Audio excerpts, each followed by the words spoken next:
I, 28F, never thought I would be writing this post, but recent events have left me with no choice. My husband Mark passed away last year in a terrible car accident, leaving me to raise our 3-year-old daughter Emma alone. What happened after his death has completely destroyed my relationship with my sister Amy.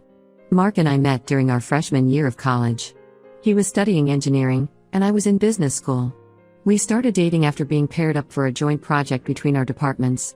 Mark was the kindest person I knew, always helping others and putting our family first. After graduation, he got a job at a big tech company while I decided to be a stay-at-home mom after Emma was born. Growing up, Amy was always my parents' favorite. Being the younger one, she got away with everything. When she dropped out of college to start a beauty salon, my parents supported her decision and even gave her startup money. When the salon failed 6 months later, they helped her pay off the debts. Meanwhile, I worked part-time jobs through college to pay my own way. Despite their favoritism toward Amy, my parents really liked Mark. He helped them renovate their house, fixed their car problems, and even helped Amy set up her salon's accounting system. They treated him like their own son, which sometimes made Amy jealous. She'd make snide comments about how perfect Mark was and how she could never find a guy like him. Mark and I were careful with our finances. He took out a life insurance policy worth $500,000 when Emma was born, saying he wanted to make sure we'd be okay if anything happened to him. We had just bought a house and were planning to have another baby when the accident happened. He was driving home from work when a drunk driver hit his car. The other driver survived, but Mark died at the scene. After the funeral, I was barely functioning. Taking care of a toddler while dealing with grief was overwhelming. Amy offered to move in with me, saying she wanted to help. She took care of Emma when I couldn't get out of bed, cooked meals, and handled phone calls with the insurance company. I was grateful to have her support during those dark days. 3 months after Mark's death, I got a call from the insurance company asking about some paperwork they'd received. Confused, I logged into my account and was shocked to see that someone had already claimed and withdrawn the entire amount. The bank investigation showed that Amy had somehow accessed my account and forged my signature on multiple documents. When I confronted Amy, she completely broke down. Through her tears, she admitted she had a gambling addiction and owed money to some dangerous people. She'd been visiting underground casinos and taking loans from loan sharks. She begged me not to go to the police, saying these people had threatened to hurt her if she didn't pay. She promised to get help and return every penny. I was stunned. While I knew Amy was irresponsible with money, I never imagined she'd steal from her own sister, especially knowing the money was meant for her niece's future. The betrayal hurt more because I had trusted her completely during my most vulnerable time. Our parents got involved when Amy called them crying. They came to my house and spent hours trying to convince me to handle this privately within the family. They said Amy needed help, not jail time. When I insisted on going to the police, my dad got angry and said I was being selfish. He said Amy could get hurt by these loan sharks if she didn't pay them back. My mom cried and begged me to think about family loyalty. She reminded me how Amy had helped me after Mark's death, as if that somehow justified stealing my daughter's future. When I remained firm about involving the police, my dad threatened to cut all contact with me and Emma. He said they wouldn't support a daughter who'd send her own sister to jail. I feel like I'm living in a twisted reality where I'm somehow the bad guy for wanting justice. The money wasn't just about me, it was what Mark worked hard to provide for our daughter's future. Amy not only stole from me but also from her 3-year-old niece who lost her father. Everyone keeps telling me to think about Amy's safety and mental health, but what about Emma's security? What about the fact that my own sister took advantage of my grief to steal from us? I know Reddit usually suggests therapy, but right now I'm too angry to even consider that. Ida, if I report my sister to the police even though it might permanently destroy my relationship with my family? Update when it's been 2 weeks since my original post. First, I want to thank everyone who supported my decision to go to the police. Your comments helped me stay strong when I was doubting myself. After filing the police report, things got even worse than I imagined. The investigation revealed that Amy's betrayal wasn't a desperate last-minute decision. She had been planning this for months before Mark's death. The detective assigned to my case found that Amy had gone through all my personal documents while staying with me. She systematically searched my home office when I was sleeping or too grief-stricken to notice. They found her fingerprints on Mark's insurance documents that were stored in my filing cabinet. She had even taken photos of all my important papers and ID cards. What made me physically sick was discovering that she had been watching me type my phone password for weeks. The police found notes in her phone where she had written down my banking passwords and security questions. She had used my phone at night while I was sleeping to install a keylogger app that recorded everything I typed. The investigation also uncovered something that broke my heart completely. Amy had been sending anonymous messages to Mark for months before his death. She created fake social media accounts and sent him proof that I was cheating on him. She photoshopped pictures of me with random men and sent them to him. The police found all these edited photos on her laptop. Mark never mentioned these messages to me. When the detective showed me Mark's phone records, I saw that he had blocked all these fake accounts without ever confronting me about them. He trusted me so completely that he didn't even think to question our relationship. Finding this out destroyed me all over again. The gambling addiction was worse than anyone knew. Amy didn't just owe money to loan sharks, she had taken out multiple credit cards in our parents' names. She used their social security numbers and personal information to apply for these cards. The total fraud amount is close to $100,000. When confronted with all this evidence, Amy finally confessed everything to the police. She admitted that she started planning the insurance fraud after overhearing Mark talk about increasing his life insurance coverage last year. She said she was desperate because her gambling debts were getting out of control. My parents' reaction to all this has been infuriating. Even after seeing proof of Amy's elaborate planning and manipulation, they're still defending her. My mom called me crying, saying Amy had a mental breakdown in jail. She blamed me for not understanding that Amy was sick and needed help, not punishment. My dad hasn't spoken to me directly but sent a long email saying I've destroyed the family. He claims that if anything happens to Amy in jail, it will be my fault. He even suggested that Mark would have forgiven Amy if he was alive, using my dead husband to manipulate me. The worst revelation came from my Aunt Sarah, Mom's sister. She told me that several family members knew about Amy's gambling problem. Apparently, she had stolen jewelry from our grandmother last year and pawned it to pay gambling debts. The family covered it up and replaced the jewelry to avoid upsetting Grandma. Sarah said she wanted to warn me when Amy moved in with me, but everyone convinced her not to add to my stress while I was grieving. The family's excuse was that they didn't want to cause drama during my time of mourning. Their silence enabled Amy to steal even more. The insurance company is doing their own investigation into the fraud. Their initial review shows that Amy forged multiple documents and even impersonated me on phone calls to their customer service. They've assured me that I'll get the money back eventually, but the process could take months. Emma keeps asking about her Aunt Amy and why she doesn't visit anymore. How do you explain to a 3-year-old that her aunt stole the money her daddy left for her?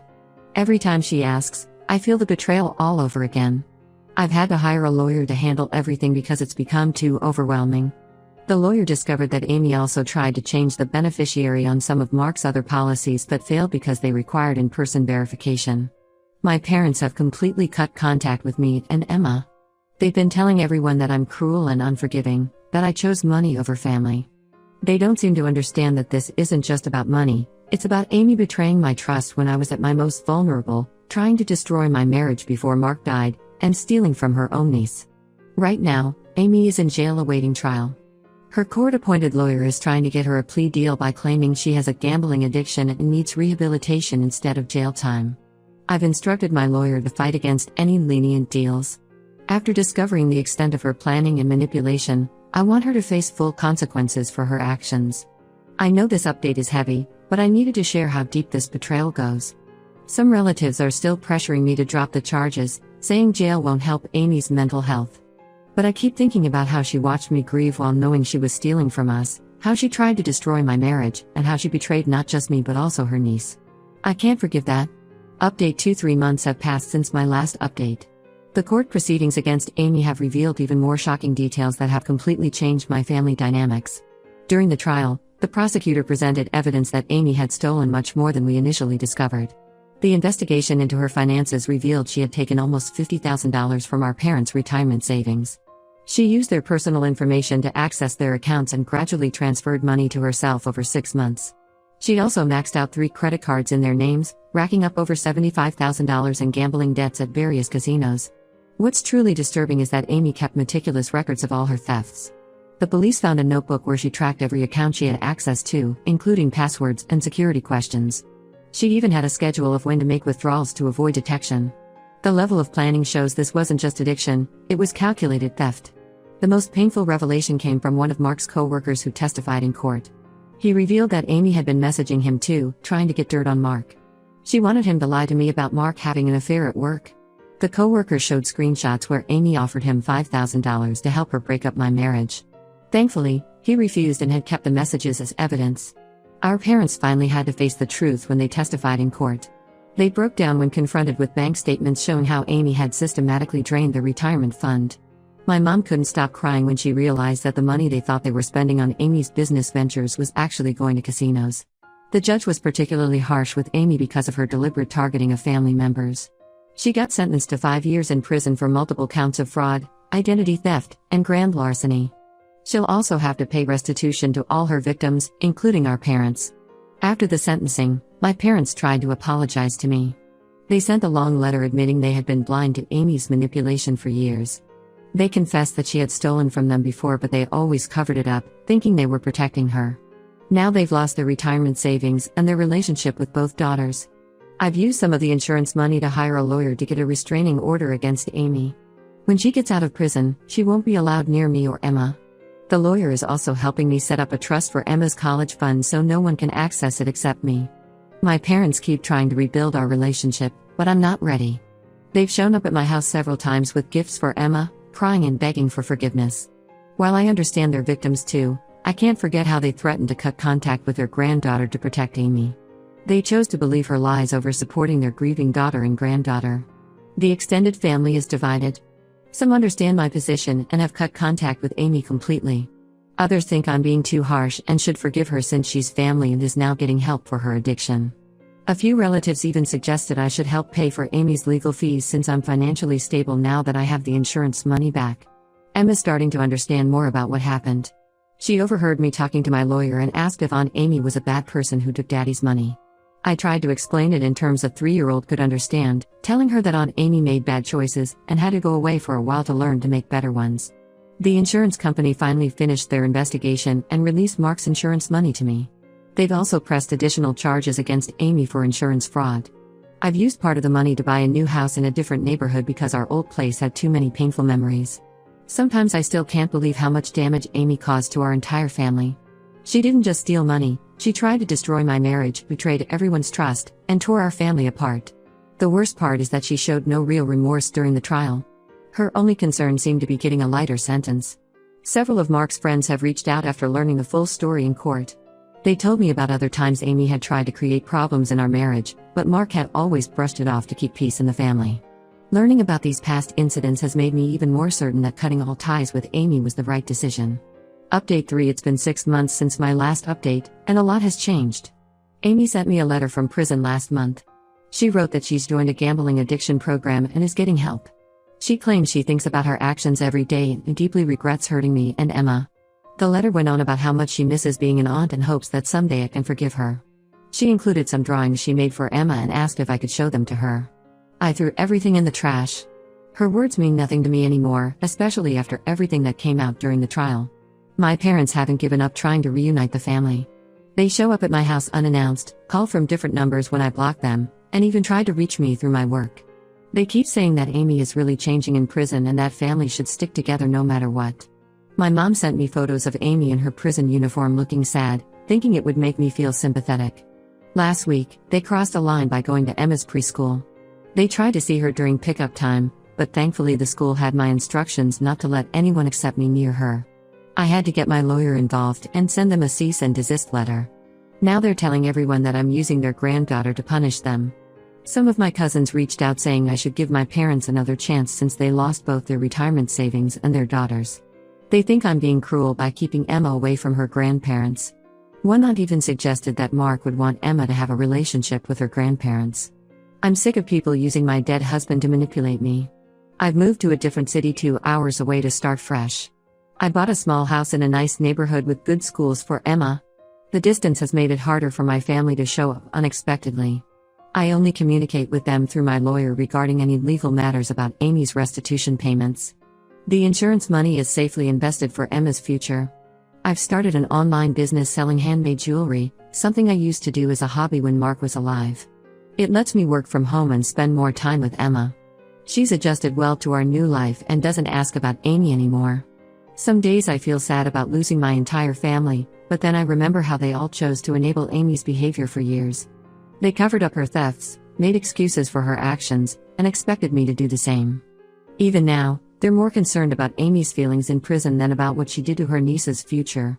The detective who handled my case called recently to warn me that Amy might be eligible for early release in a few years if she maintains good behavior. I've already told my lawyer to make sure the restraining order stays in place. I don't care if she's changed or not, she'll never be part of our lives again. Mark's parents have been incredibly supportive through everything. They regularly visit us in our new home and have become the grandparents Emma deserves. They understand why I had to cut ties with my family and never pressure me about forgiveness or reconciliation. My life is peaceful now without the constant drama and manipulation from my family. Emma is happy and thriving in her new school. Sometimes people tell me I should forgive Amy and my parents for my own peace of mind, but I already have peace. What I don't have is trust in them anymore, and I never will again.